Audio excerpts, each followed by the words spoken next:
ভারতের বিপক্ষে প্রথম টি-20তে হারের পর দ্বিতীয় ম্যাচে ঘুরে দাঁড়ালো দক্ষিণ আফ্রিকা। ভারতের নিউ চণ্ডীগড়ে স্বাগতিকদের ৫১ রানে হারিয়েছে প্রোটিয়ারা। চূড়ান্ত ব্যর্থ সূর্য গিল, বিফলে তিলকের লড়াই। ৫ ম্যাচ সিরিজে এখন ১-১ সমতা।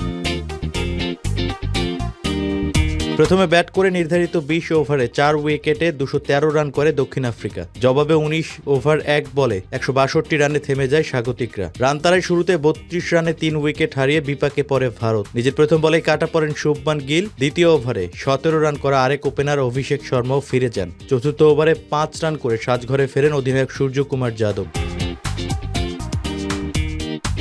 চতুর্থ উইকেটে তিলক ভার্মা ও অক্ষর প্যাটেল গড়েন ৩৫ রানের জুটি। অক্ষর ২১ রানে ফিরলে ভাঙে সেই জুটি।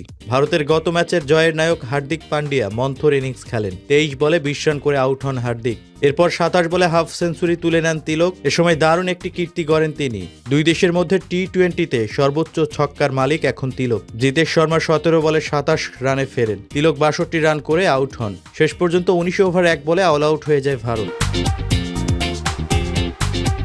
এর আগে টস হেরে প্রথমে ব্যাটিংয়ে নামে দক্ষিণ আফ্রিকা।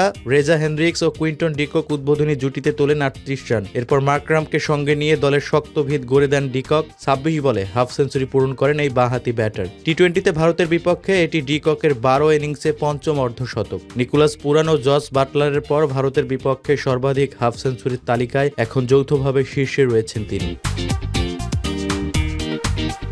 ২৬ বলে ২৯ রান করা মার্করাম বরুণ চক্রবর্তীর শিকার হলে ভাঙে তাদের ৮৩ রানের জুটি। পরে সেঞ্চুরির কাছাকাছি গিয়েও আউট হন ডিকক। ৪৬ বলে ৯০ রানের দুর্দান্ত ইনিংসে ছিল ৫টি ৪ ও ৭টি ছক্কা। শেষ দিকে ডোনেভান ফেয়েরা ও ডেভিড মিলারের ঝোড়ো ব্যাটিংয়ে ৪ উইকেটে ২১৩ রানের বড় স্কোর করে প্রোটিয়ারা। ফেরেরা ১৬ বলে ৩০ এবং মিলার ১২ বলে অপরাজিত থাকেন ২০ রান করে। রবিবার সিরিজের তৃতীয় টি-20তে মুখোমুখি হবে দুই দল।